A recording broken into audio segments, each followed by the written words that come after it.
us know what you would like us to talk about. That's because we're your news channel. And every morning at 6 a.m, it's breakfast on GB News. My name's Tom Harwood, and join me 9:30 a.m. every weekday for The Briefing, your one-stop shop for everything you need to know about what's going on in politics today. I wonder if this is a deal that might need to be like the biscuits in this factory, twice baked. Is there not an opportunity here to win out against the extremes? Tom Harwood, GB News. What are you going to do about it? Things should have been done differently, and they certainly are being done differently. Don't miss it. The Briefing with me, Tom Harwood, 9:30 Monday to Friday on GB News. Where would you like to go? Just take me to the studio, please, Matt. You know where you're going. I've got a show to do. Friday Night Feast on GB News, 7 p.m. And it's like nothing you've ever seen before. We take a different angle on the week's biggest news stories. The viewers and listeners set me some absolutely mad challenges to do. We tried to rehome a rescue dog. And yes, there's some other wacky stuff in there as well. I feel like I could take on the world. Well, that's that. Friday Night Feast with me, Patrick Christie's, every Friday, 7 till 9 p.m. on GB News. Be there.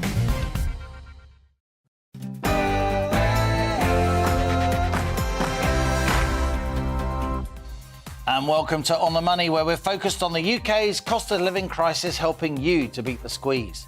I'm Liam Halligan, and for the next hour, we'll be talking more about tax. Because when Prime Ministerial hopeful Liz Truss was asked which economist backed her plan for immediate tax cuts, she named Patrick Minford. Back in the 80s, Professor Minford advised Prime Minister Margaret Thatcher. And now he'll be joining me live for his take on Liz versus Rishi on tax, and what that policy battle means for us. On the Money, after the GB News headlines with Rhiannon Jones.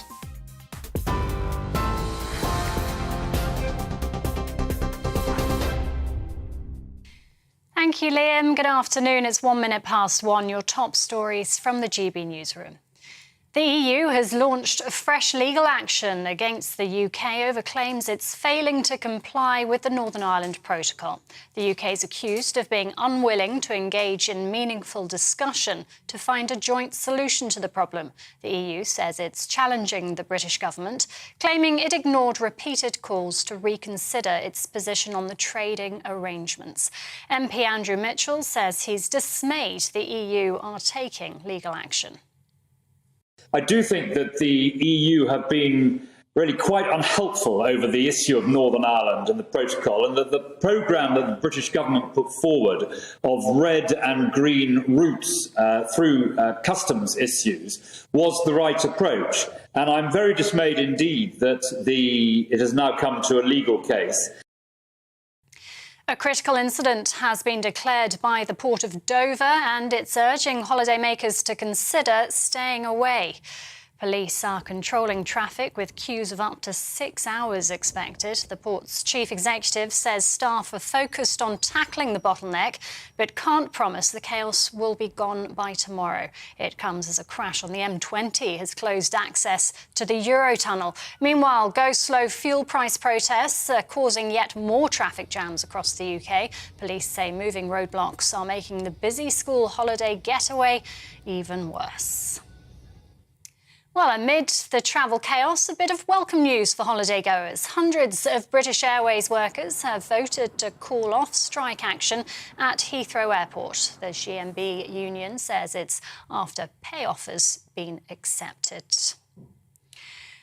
Prince Harry has won his bid to take the Home Office to court over his UK security arrangements. Lawyers for the Duke of Sussex are challenging a decision not to allow him to pay for police protection for his family while they're in the UK. The judgment means there'll be a full High Court hearing to review the Duke's claim. A former Irish soldier has been sentenced to 15 months in jail for being a member of the so-called Islamic State. Ex-Defence Forces member Lisa Smith was convicted of being part of the terrorist group by Dublin's non-jury Special Criminal Court. The 40-year-old Islam convert was acquitted of a separate charge of financing terror. Witnesses claim Donald Trump watched last year's Capitol riots unfold on TV at the White House, ignoring pleas from his children and close advisors to intervene. The House of Representatives Select Committee has heard details of Mr Trump's activities on January the 6th last year as a mob of his supporters raided Congress. He denies wrongdoing and says the inquiry has heard many lies. Well, former White House Deputy Press Secretary Sarah Matthews says the former US president's words encouraged the rioters. As a spokesperson for him, I knew that I would be asked to defend that. And to me, his refusal to act and call off the mob that day and his refusal to condemn the violence was indefensible. Back here, half of UK adults are cutting back on food as they struggle to pay their energy bills. The latest official data says 50% of us are buying less in our food shop. Households are now spending £9.40 more for every £100 they spent a year ago to buy the same thing. The Business Secretary is announcing a new government strategy for rare earth minerals in the north of England. Kwasi Kwarteng launched the build for a new magnet refining plant in Saltend, due to begin operations at the end of next year. The Persana facility will develop essential components for electric cars, wind turbines and other high-tech devices. It's the first of its kind in the UK and one of only a handful outside China. Mr Kwarteng says it's about making the UK more self-sufficient. The first time the UK government has ever had a strategy on critical minerals. And what that means is that we're going to have more national independence, and we're going to be less reliant on global supply chains, which are often dominated by countries such as China and to a much lesser degree Russia. And a new photograph of Prince George has been released to celebrate his 9th birthday. In the beach snap taken by his mother, the Duchess of Cambridge, the future king is wearing a polo shirt and a beaming smile. The prince is reported to be moving to Lambrook School in Ascot, near Windsor Castle, in September. And a very happy birthday to Prince George. This is GB News. We'll bring you more as it happens. Now, though, let's return to Liam with On the Money.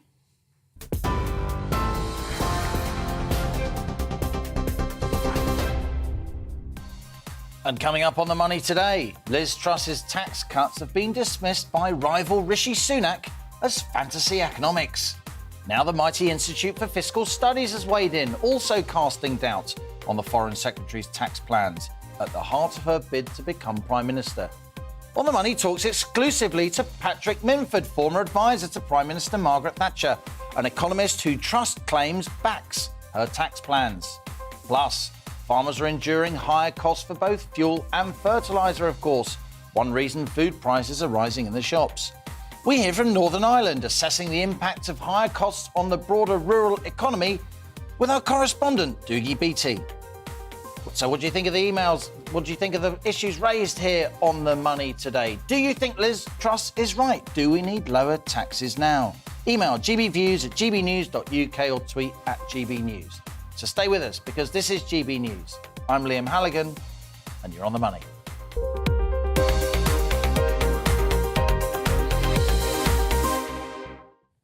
Now, British shoppers spent more money buying fewer goods in June as the pain of rising inflation hit harder. The quantity of goods we bought in the shops was 0.1% lower than in May, the second successive monthly decline in retail sales. But consumers spent 1.3% more due to rising prices. That's according to data released by the Office for National Statistics this morning. This is what inflation means. We pay more to get less. And though inflation hit 9.4% in June, a fresh 40-year high, as fuel and food prices keep rising, it's set to get higher still. So this cost of living squeeze is real. Millions of British households and countless businesses are feeling the squeeze. And that's why tax, whether the UK can afford immediate tax cuts, giving money back to struggling families and firms, is at the centre of the debate about who will be our next Prime Minister. Throughout this Tory leadership context, Rishi Sunak's accused Liz Truss of following the fantasy economics of unfunded promises. The former Chancellor says immediate tax cuts are unaffordable and by boosting demand would push up inflation more. Truss disagrees. She says she'd scrap Sunak's plans to raise corporation tax from 19 to 25% next year. The Foreign Secretary also wants to reverse April's rise in national insurance, which she says is a tax on jobs. And like many Tories, Truss wants green levies on household utility bills scrapped. They account for around a quarter of current electricity bills. The Sunak's camp says there's something for nothing economics, and Truss is being irresponsible. And now the Institute of Fiscal Studies, they've weighed in too. The IFS says that without spending reductions, tax promises by Liz Truss would likely lead to current fiscal rules being broken. The Foreign Secretary says the IFS has pledged cuts that would cost more than £30 billion. Now, that £30 billion figure is key because that's the slack, what we call the fiscal headroom, that Rishi Sunak left in his last budget for emergencies. Truss said today her tax cuts were within that amount, so affordable without having to identify spending reductions. I'm very clear that they are about £30 billion worth of costings, and those are affordable within our current headroom. But what is not affordable is putting up taxes, choking off growth, and ending up in a much worse position. And many international bodies, including the OECD, say that our current policy is contractionary. It's likely to lead to a recession, and we simply cannot afford that. What I want to do is put money back into the pockets of hardworking people. I'm here in Peterborough today meeting families who are struggling with the cost of living. That's why we need to reduce national insurance. That's why we need to have a temporary moratorium on the green energy level to reduce people's fuel bills, so we can help families, we can grow the economy, and we can grow those tax revenues in the right way. Now, Liz Truss lacks Rishi Sunak's polish and fluency, as she herself admits. But when it comes to tax, the 160,000 or so Tory party members across the country who'll decide who becomes Prime Minister may think she talks more sense. But is she being reckless? And that's our on-the-money question today. When it comes to tax, can we trust in Truss?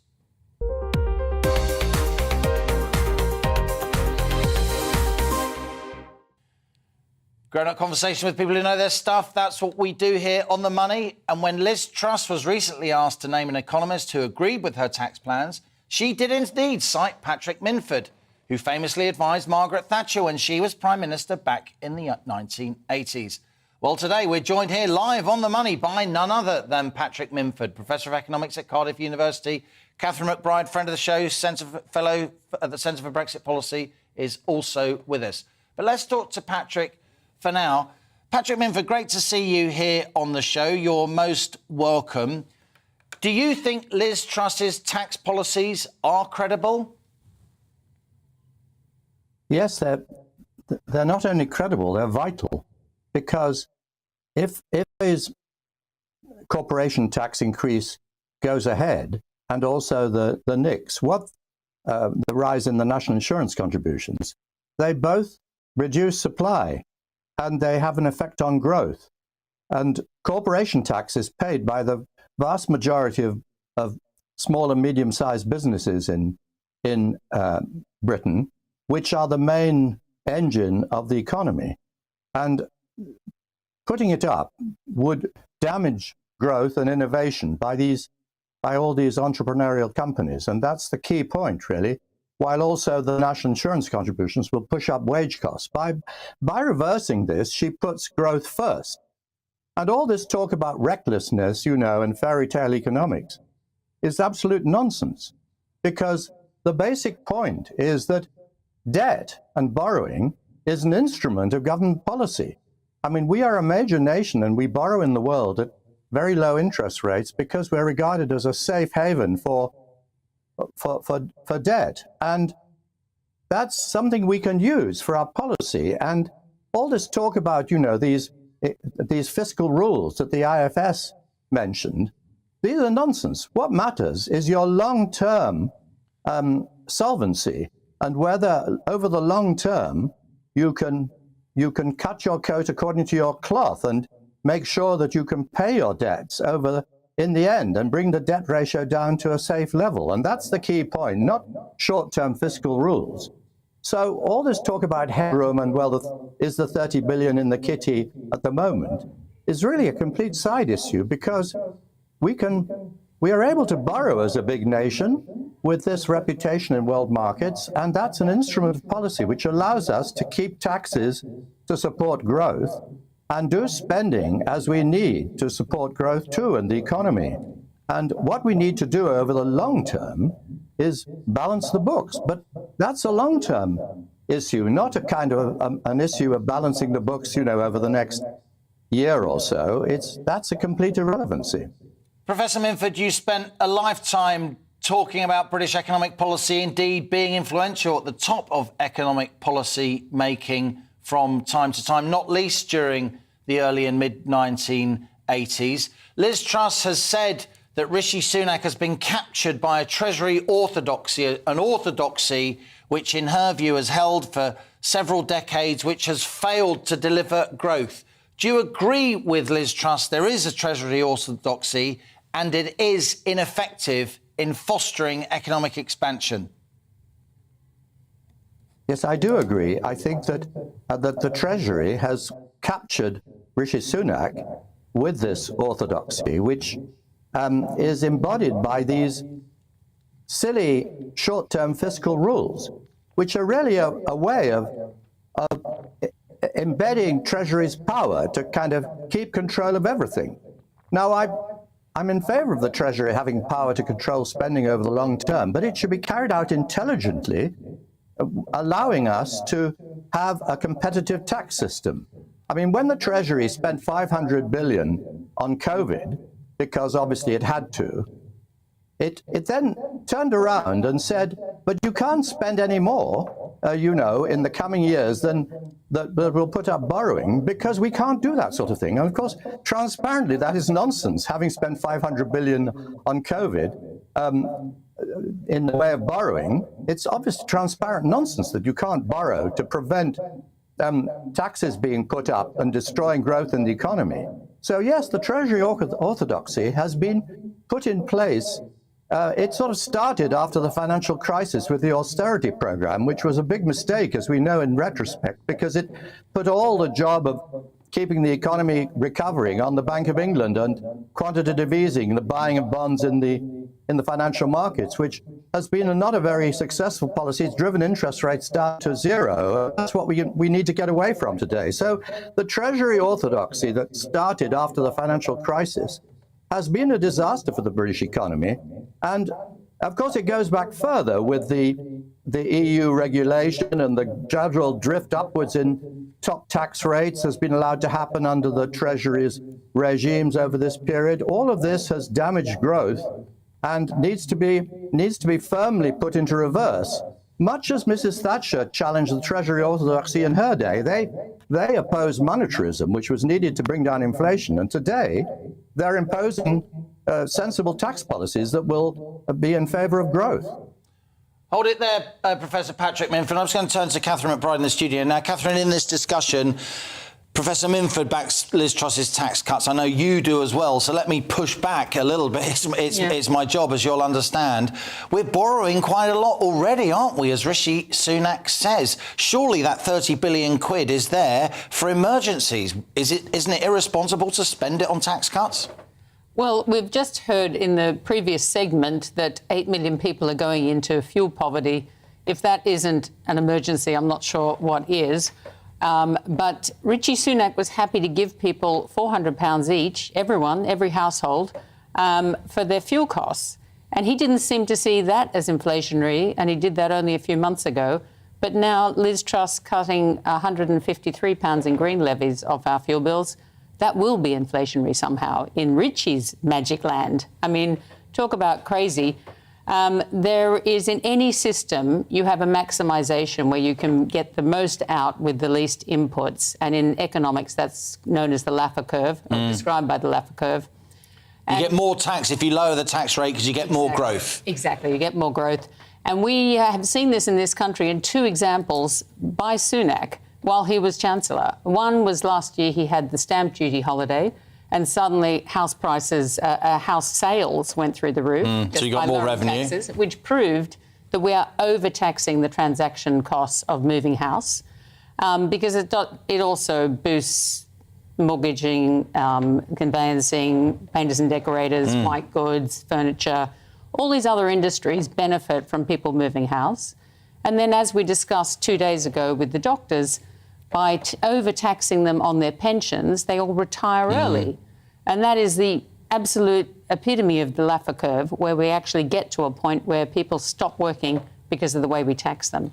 This is a debate, Catherine, is going to go on. We're going to carry it on after the break. We do have to take a break for now, but Catherine McBride is staying with us, as indeed is Professor Patrick Minford, former advisor to Margaret Thatcher, famously, now weighing in behind Liz Truss, saying that she's right to go for immediate tax cuts. You heard it here live on The Money with me, Liam Halligan. After the break, we'll also be discussing that the European Central Bank's raised its benchmark interest rate for the first time in almost 11 years. Once again, we'll hold a detailed discussion. What does it mean for you? Stay with us. You're on The Money.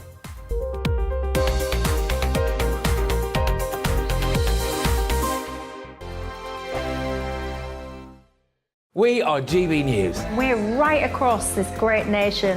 On TV. On radio. On digital. Absolutely everywhere. We don't talk down to you. We embrace all voices with honest and civilised conversation. We are not part of the establishment. We're one of you. And we're only getting started. Join us on GB News, the People's Channel. Britain's news channel.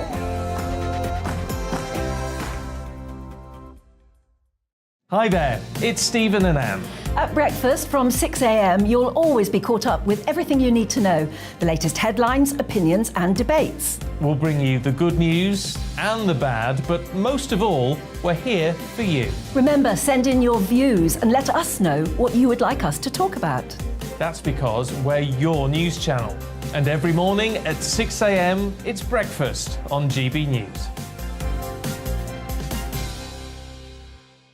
My name's Tom Harwood, and join me 9:30 a.m. every weekday for The Briefing, your one-stop shop for everything you need to know about what's going on in politics today. I wonder if this is a deal that might need to be like the biscuits in this factory, twice baked. Is there not an opportunity here to win out against the extremes? Tom Harwood, GB News. What are you going to do about it?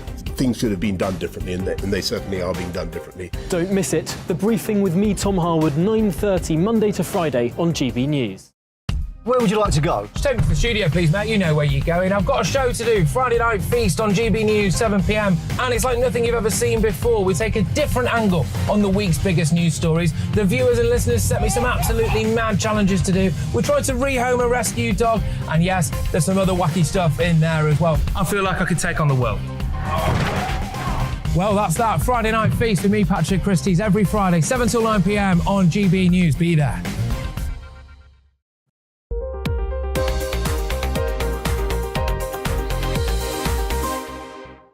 And welcome back. You're on The Money. It's 1:22 now to bring in some breaking news. Briefly, in the past hour, the European Union's launching further legal action against the UK, turning the screw as we try and get Brexit done. EU bureaucrats say we've breached the Northern Ireland Protocol agreement in 4 further areas. Well, who better to explain that to us than Tom Harwood, our political correspondent? And here he is, Tom. Tom, what have we done now? Yes, the EU is not happy. People may remember last month the EU launched 2 pieces of judicial activism against the United Kingdom. Well, there are 4 more announced this afternoon. They include failure to comply on customs supervision and risk control. The EU says that this makes the risk of smuggling higher with regard to Northern Ireland and the UK. In the 3 other pieces of legal action they have launched, it's about failure to apply EU rules in Northern Ireland, about excise duties, about alcohol duty, and about EU VAT rules on e-commerce. So what does this mean? Well, the UK has 2 months to reply to this formal request, and that means that in the first couple of weeks of a new Prime Minister, this will be one of the first things in their in-tray. And a lot of people might think that this is appalling, that the UK is being accused 6 times now of breaching an agreement with the EU, that formal proceedings have started. But if we zoom out here a little bit and look at the context of how the EU polices its agreements, it's not just the UK that the EU has disagreements with. In fact, all the way across the EU, including the EU member states. If we have a look at this map that the European Union places on its single market scoreboard, you can see that currently the EU has 837 active cases against its own member states for breach of single market rules. So perhaps that's a little bit of context to these 6 accusations against the UK that maybe some other broadcasters might not bring you. A lot of people will be screaming at the TV and radio. They just want to make Brexit as difficult as possible, right?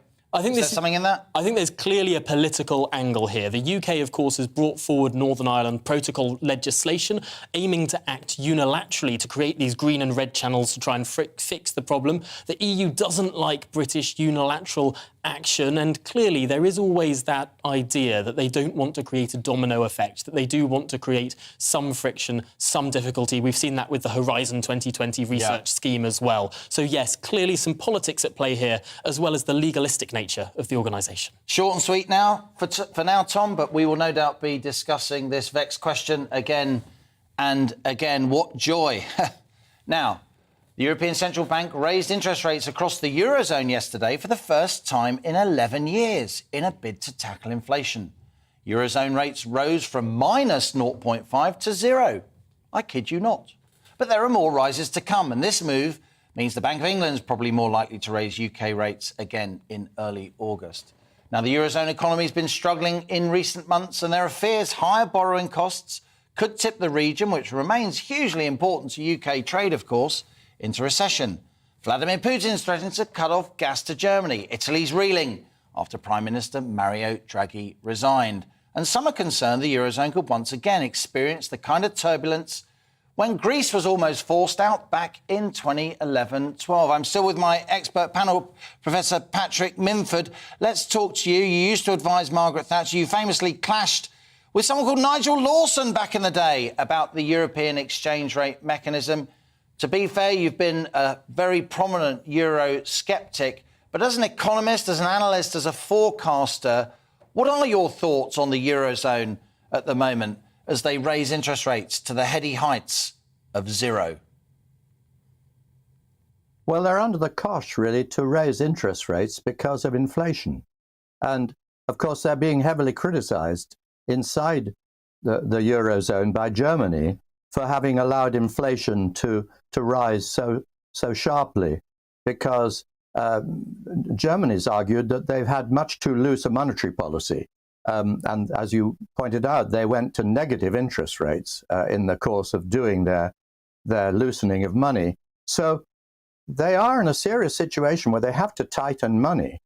And of course, the big dilemma for them is that as they tighten money, they make countries like Italy look more and more dicey, pushing them into potential recession and pushing up their rates that they've got to pay on their debt. So that's threatening, the same sort of crisis that they had with Greece.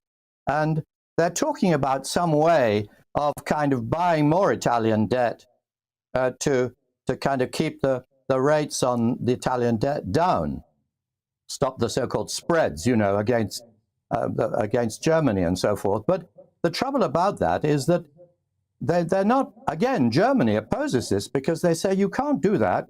You can't give a special deal to one of the countries in your borrowings and the buying you do of their bonds, when they're not necessarily obeying the rules. So there's a lot of controversy about this, and I think there's a crisis brewing of quite substantial size, and it may well be that, the euro is going to come under a lot of strain. Catherine McBride is still with us, of the Centre for Brexit Policy. You're also, a well-known Eurosceptic, but none of us really want the Eurozone to go back into turmoil, do we, the way it did in 2011, 2012, because this is a huge area, hundreds of millions of people, a massive collective economy, a big part of our trade, of course. It would really hammer the UK if that happened, right? It would hammer the world, actually, because the euro has become a major trading currency. But the real problem they have is they're importing inflation in US dollars because they import so much fuel, and especially Italy.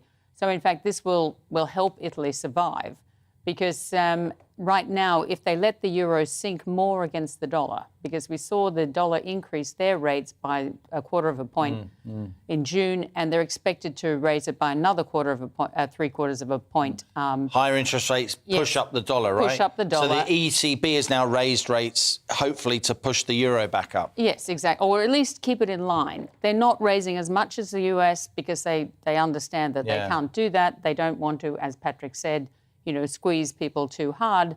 But at the same time, they can't go the way of Sri Lanka and Turkey, where their currencies have fallen so much against the US dollar, which is kind of good for exports, but tragic for imports. And if your imports are denominated in US dollars, like oil and gas, then it really hurts. We've talked so much, haven't we, Catherine, over the weeks and months about the impact of exchange rates on inflation. If you raise your interest rates, it hopefully pushes up your currency, makes your imports relatively cheaper, particularly if you're importing lots of fuel, particularly in dollars. Just briefly to Patrick, while we've still got you, Professor Minford, I wanted to ask you something a bit more personal. You are a very high-profile economist. You've been a huge name in British policy-making for much of my adult life. I remember writing about you in my economics A-level, crikey. But when you are cited, so many people, so many of our political and media establishment, if you like, rush to criticise you personally. Why do you think that is? And how do you feel about that? Because your forecasting record, it seems to me, has been pretty good. Well, that's very kind of you, Liam.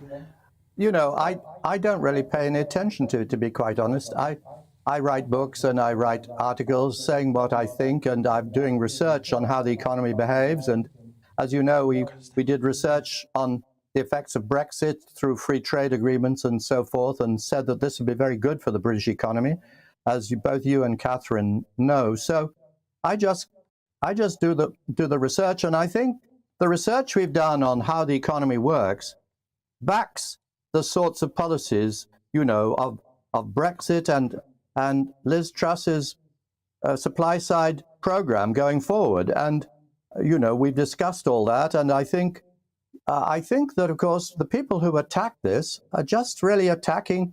They're all part of this orthodoxy, as we saw with Brexit. They are part of the sort of orthodoxy that Britain's declining, and all we can do is kind of manage decline, and there's no point in trying to kind of cut taxes and leave the EU and try to get regulation down, all of which I totally reject. So I would expect them to attack me, and I'm really quite flattered that they do, because it shows that we might be getting somewhere. It strikes me, Patrick, and I remember when in the early 80s, 364 economists famously wrote to the Times saying that Margaret Thatcher's policies, as advised by you, were wrong. But in the end, you turned out to be right, the historic record shows. Maybe they've just never forgiven you for that. What do you think? Well, I don't know, honestly, Liam. I mean, all I know is that, I know what I think is right, and I'm going to go on defending it. And I think that's, why I think it's right is because I think it's for the good of the British economy. And I'm in favour of the British economy doing well, and I think it can. It's a great economy. Well, Professor Patrick Minford, it's been good to have you on the show, joining us from Cardiff, where you are at the university there, having run the economics department for many years. Patrick Minford there, speaking exclusively here on The Money with me, Liam Halligan. Now, coming up, today's Startup Britain will be finding out just why a professional golfer and a TV magician have decided to take a U-turn to digital marketing. But first, the GB News headlines with Rhiannon Jones.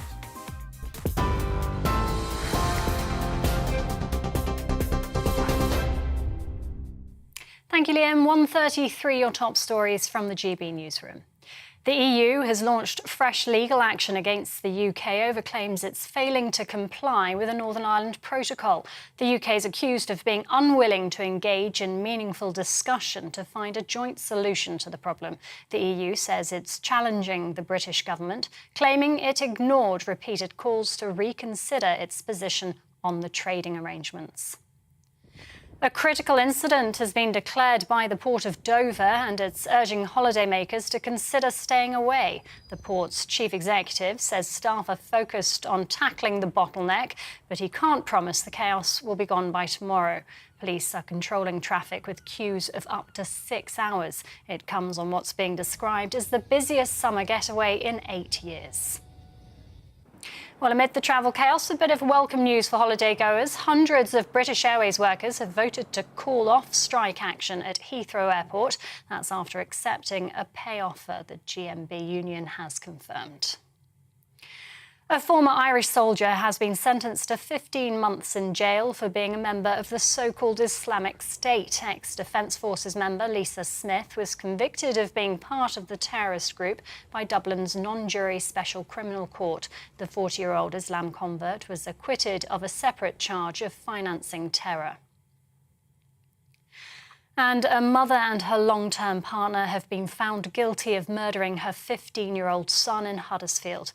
Sebastian Kalinowski died from untreated complications of multiple rib fractures after weeks of abuse. TV online and DAB+ radio, this is GB News.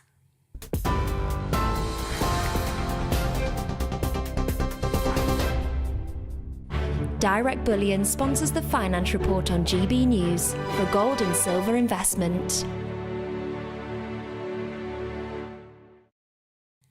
Here's a quick snapshot of today's markets. The pound will buy $1.196 and 1.174 euros. The price of gold currently stands at £1,445.61 per ounce.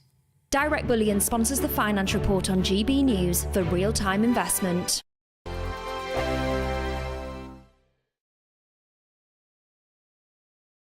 We are GB News. We're right across this great nation. On TV. On radio. On digital. Absolutely everywhere. We don't talk down to you. We embrace all voices with honest and civilised conversation. We are not part of the establishment. We're one of you. And we're only getting started. Join us on GB News, the People's Channel. Britain's news channel.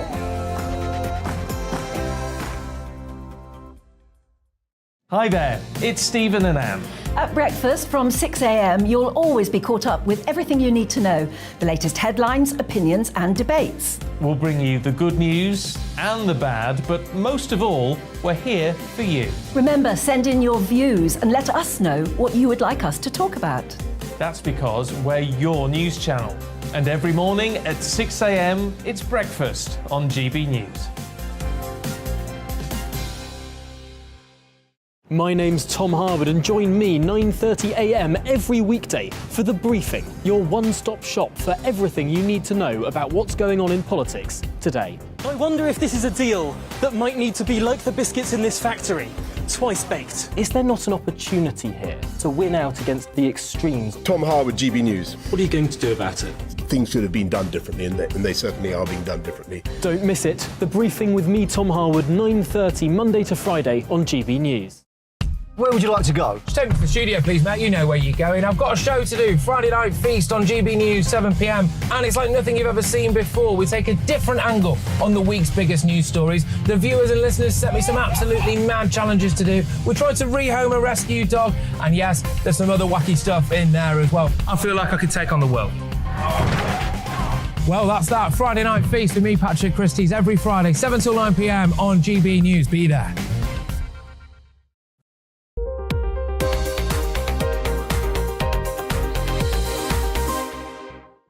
And welcome back. You're on the money. Now, farming is, of course, a sector under pressure. It's also grappling with the government's ambition to reach net zero by reducing carbon emission. Well, Virgin Money's teamed up with a company called Carbon Metrics to produce the Agricultural Net Zero Report, designed to help rural businesses understand emissions management and auditing more easily. I'm joined now to discuss this important area by Brian Richardson. He's Head of Agriculture at Virgin Money. Brian, good to see you here on the show. You're most welcome. Tell us, for those of us who aren't farmers, and I'm a farmer a little bit in my spare time, but for those of us who aren't across this issue, tell us what requirements are placed on Britain's farmers at the moment by those net zero requirements. Well, Liam, 2 years ago now, agriculture set itself a target of being net zero by 2040 in England and 2045 in Scotland. So this is very much a long-term journey the agricultural industry is on. It's responsible for producing about 70% of what we eat in the UK. So we're 65-70% self-sufficient. So it's important we're able, I think, to transition towards this net zero for farming. Farming accounts for about 10% of total carbon in the UK, and do that in a way that can sustain that great food production farmers are doing, alongside all the other challenges we've got in terms of new policy post-Brexit and everything else. So it's very much the start of a journey for farmers. It's important farmers address this, but I think what we're looking to do by identifying and starting that process at farm level is very much farmers being able to identify what that carbon story looks like on their farm, and then create a plan that they can follow and develop over time to reduce that carbon while still keeping their businesses sustainable and profitable in the longer term. For the non-farmers among us, Brian, we're all shoppers, of course. We all need to buy food.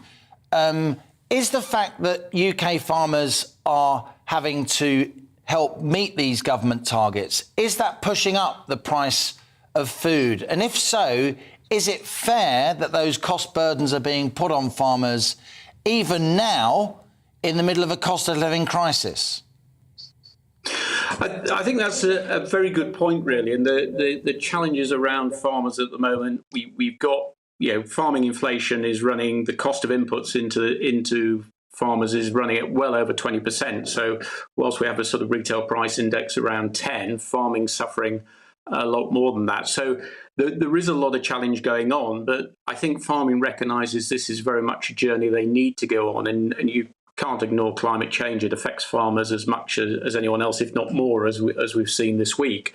So I think there are challenges. This is about evolving farming practices, I think, over a period of time to deal with that carbon. It's about enhancing new technologies, some great technology around that we can use to improve what we do and at the same time reduce carbon. And alongside that, I think the industry can very much look at improving productivity, efficiency, looking at those new technologies, renewable energy for the energy they use on farm, etc. And so I think part of that, there's a lot of challenges around at the moment, and carbon being one. And I think putting those together and then evolving a plan for the industry going forward is very much what's needed. Some of that's going to require investment, and that's where we've been focused on this and created a 200 million fund to support UK farming in terms of where they require lending for investment into those areas.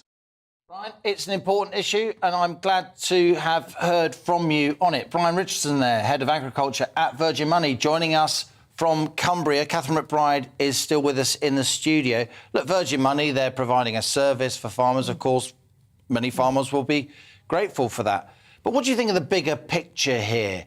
The fact that farmers' costs are being increased by this drive towards net zero. Liz Truss, of course, says she wants to suspend, not scrap, suspend those renewable subsidies on household electricity bills. Do you think the same could soon apply to farmers?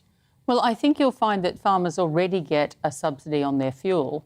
I don't think they pay the same excise that we pay. But there are a lot of things that the farming community could do, and also they should be really looking at how much carbon they're actually producing, because the New Zealanders have done this very efficiently.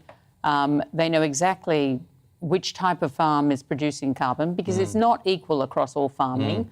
Obviously, if you're growing wheat, your wheat is absorbing carbon dioxide every second. But if you've got a massive cattle herd, then they produce... Well, if the cattle are outside in the grass, eating the grass is growing. It's actually quite secular, which is why New Zealand's carbon emissions from their animal farming is very low, much lower than the UK.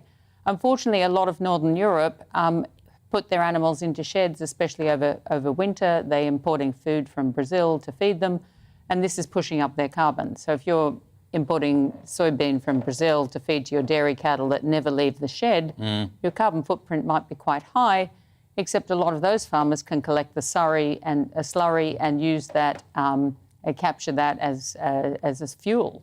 So that there's a lot of things they can do. In other countries, they've been doing it for a while. Sorry, I can talk about this forever. No, sure.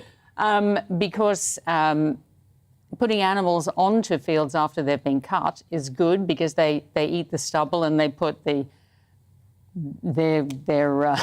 whatever, they poo all over the field, and that's good for the environment. Sure, for fertility. But in a lot of the, say, Australia, where water is scarce, they have been using no-till farming for a long time. And this is something that Virgin Money could do by lending farmers the equipment to buy, because that's quite an expensive thing to go from a regular header harvester to go into to basically drilling seed into the ground and not disturbing the ground and not putting carbon into the air. Talking of slurry, Catherine, we're now turning to Doogie Beattie, our Northern Ireland correspondent, who seems to talk about farming a lot. Winter barley's the first crop of the year to be harvested, but since such crops were planted last year, the huge increase in fuel costs has meant farmers will struggle to break even when it's being harvested. Doogie's been finding out about how farmers in Northern Ireland have been dealing with rising costs and the knock-on effect this could have on food prices in the shops.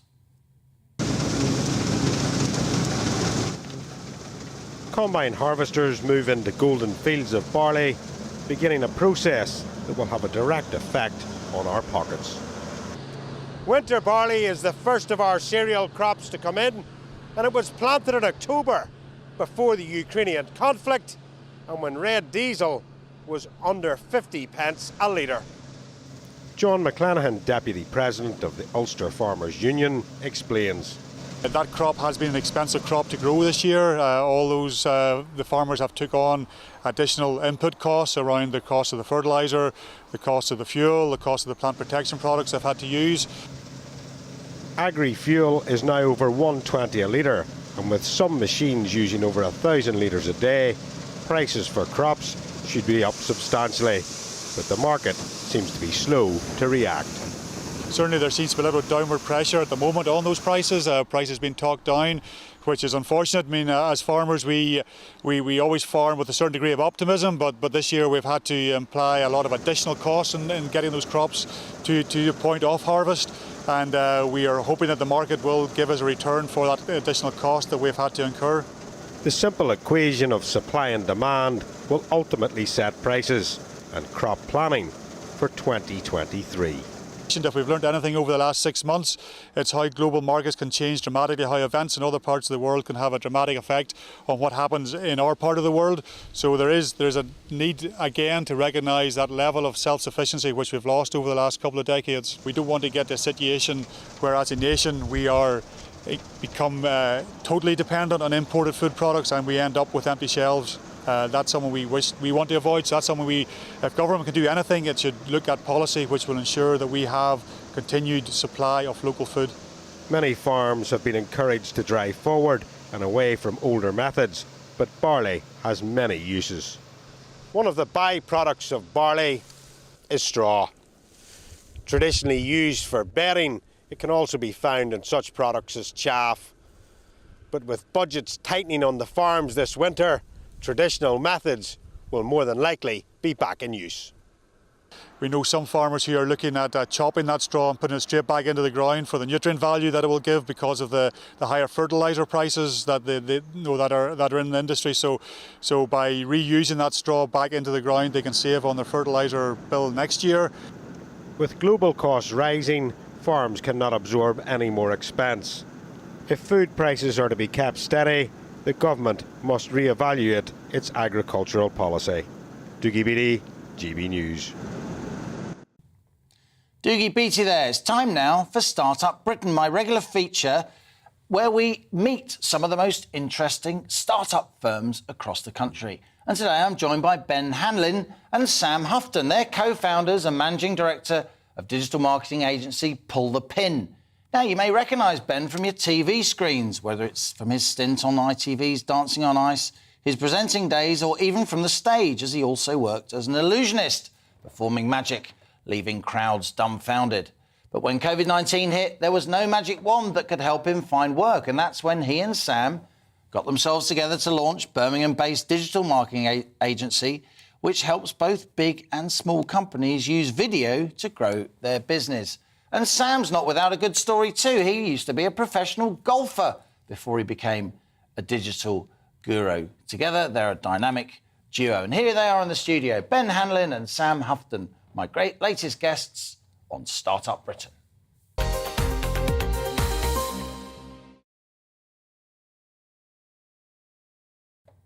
Ben, I'm not going to ask you to perform a magic trick. I'm sure you could make Sam disappear. Yeah, done like that. No. It's a pretty big handbrake turn by you. Yeah. You know, we all know how difficult it is to get into TV presenting. You got a big profile. Yep. You're pretty successful, if I may say so. And suddenly, together with Sam, you go and do something completely different. Yeah, so obviously when the pandemic hit, there was a lot of talk in the press about how the arts industry really suffered. Yeah. So for me, I'd just come off Dancing on Ice. I got to the semi-final. It was all right. Things were busy. I'd learnt to skate. Things were really busy. So, you know, it's like in this, it's about momentum. And then all of a sudden, overnight, everything stopped. There were no audiences. There was literally nothing I could do. So I went into panic mode. I kind of put all of my efforts into online and tried to at least entertain audiences digitally, via TikTok, all sorts. So I was just trying to scramble, like a lot of people in the arts did. And at the same time, Sam's my best friend, and he's been running digital marketing agencies for years. And we've been noticing that video and what I've been doing in telly and online and marketing are getting closer and closer together. And during the pandemic, video, as you've probably noticed, mainly through TikTok, but also through Zoom and everything else, has just become king on the internet. So we just thought, you know, I'm doing video, I'm passionate about that, you're doing digital marketing and getting sales online. Let's put it together and create something fun. And I definitely haven't stepped away from being a magician, but it's, as I'm a bit older in my career, I thought, let's try and also try that as well. And yeah, that's where we got to. Sam, explain to my mum who's watching what TikTok is. Hi, Mum. Explain to my mum who loyally watches On The Money what TikTok is, why it matters, and why it's a big deal that you've got in your midst now 1 million followers. Yeah, I guess from TikTok, it's any other social platform's been out there before, Facebook, Instagram. TikTok's a video platform, which, as Ben's saying, with video, more people are consuming video. So for us, what Ben's done with TikTok and growing it, the kids are there, but the average age of, I think, 54% of people over the age of 24 are on TikTok. So it's not just a young audience, it's a lot of the older people on there. So for us, we talk massively about how brands like QuickBooks are now on TikTok and they're advertising on there. So there's lots of opportunities, not just... They're like an accounting service for small businesses. Exactly. So it's not just about retailers being on there or B2C. B2B brands are now on TikTok as well. But you're employing like 15 people now. You're turning over, what, £750,000 almost? Yeah. How do you make money? Right, OK, so this is how digital marketing works, right? Marketing has been around since the 50s, and the basic principle is wherever your audience are, that's where your brand should be. So it used to be billboards, it used to be leaflets. All of your audience is online, some shape or form. Our job is to figure out who your perfect audience is, where they're spending their time online, whether it's Facebook, TikTok, what message would you like them to learn about your business? And we, through lots of different tools and a few tricks, try and get your message in front of your audience so that you can then get some sort of click-through and some sort of tangible result, really. So it's like all going to keep changing, and there's going to be something else next year and the year after, but it's about every brand needs this digital strategy because they can't just rely on their old, more traditional forms of marketing. Now, viewers and listeners will know you as a performer, as an ents guy, as a TV presenter. Have you had to become a bit of a tech guru yourself, or is that Sam, or do you hire in that expertise? Liam, I can commonly say, no, I am not a tech... No, so you can drive the car, but you don't know what's under the bonnet, I can get the meeting, but I just let him do the do. No, this is the thing, is I've spent my entire career coming up with ideas and content. Yeah. So pitching TV shows, making... if I'm walking on stage, I've got to come up with an idea that's going to grab an audience. So what we're trying to do is take my elements of that thinking and put it into ad campaigns and put it into... So we've got recruitment consultants, accountants, lawyers that are our clients that would have gone, oh, why do we need to be like that? Whereas now they're thinking, actually, if we are going to do a promotional video, how do we make it slightly more entertaining and interesting than just saying, hello, this is who we are? So I try and just lift things a little bit in that side. Now, Sam, while I've got one of the most identifiably London geezer accents on British television, I am a huge fan of focusing on the rest of the country. Birmingham, Manchester, Liverpool, Glasgow, Belfast, fabulous cities across the UK. Cardiff, mentioned Cardiff earlier in the show. You've started in Birmingham. Now, there's nothing wrong with that, but why? That's our heritage. We're both from Birmingham, just outside, a place called Solihull. We both lived down in London for a bit. We both moved back to Solihull, and it was a perfect opportunity. I think for us, digital's become massive across other cities, and we still feel Birmingham is a bit behind those cities. So you think there's actually a competitive advantage by not focusing on the capital, by basing yourself in, you know, Britain's second city. Sorry, Manchester, don't at me. No, it is. I will, as proud Brummies, it is still the second city for now. We've got the Commonwealth Games coming. So for us, the great thing about being a digital marketing company is that we've got clients in Ireland, we've got clients in London. You don't have to have a London agency paying London fees. And also our talent are based all over the country as well. So, and we're just about to hopefully open an office in South Africa. So, you know, the pandemic has taught us one thing, is that you don't have to be in driving distance of every customer and every member of staff. Really. On my travels across the UK, doing this job and previous jobs, I've always been, amazed and heartened and happy at the amount of sort of tech talent there is elsewhere. You know, Teesside, huge, burgeoning tech centre. Bournemouth is becoming a kind of Silicon Beach kind of a place. It's great to hear that very savvy guys like you have decided to set up in Birmingham.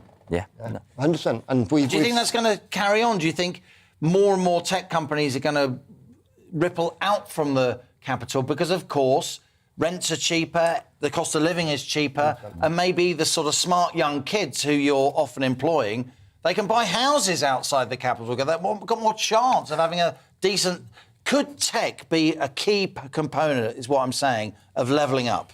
100%. And you can already see it now. People are already moving to Birmingham, and we're seeing a lot more tech companies coming through in Birmingham just from that in the last year or year and a half. And something we need to partner with the universities. Yeah. So BCU has got some great courses in media and tech. So it's finding those... City University, right? Yes. Yeah. So it's finding those universities that are breeding that ground for the next generation. They're already in the city, those students. They already love being there. So then we hopefully just roll them straight out of their degrees into their first roles, really. Well, Ben Hanlin, Sam Houghton, you pulled a pin. I hope the business doesn't blow up. Liam. You see what I did there? That's why I get the big pin. Great to have you here on Startup Britain, and best of luck with the company. Cheers. There you go, Startup Britain, some of the most interesting new companies across the UK. And as I say, good to see stuff happening in Brum. That's all we've got time for today, but join me 1 p.m. on Monday for your latest economic, business and consumer news. Have a good weekend. And this is GB News. I'm Liam Halligan, and that was On the Money. Hi there, I'm Aidan McGibbon from the Met Office. Mixed fortunes for many parts of the UK today. Rather cloudy for most, but there will be some heavy rain and showers, even some thunderstorms out there.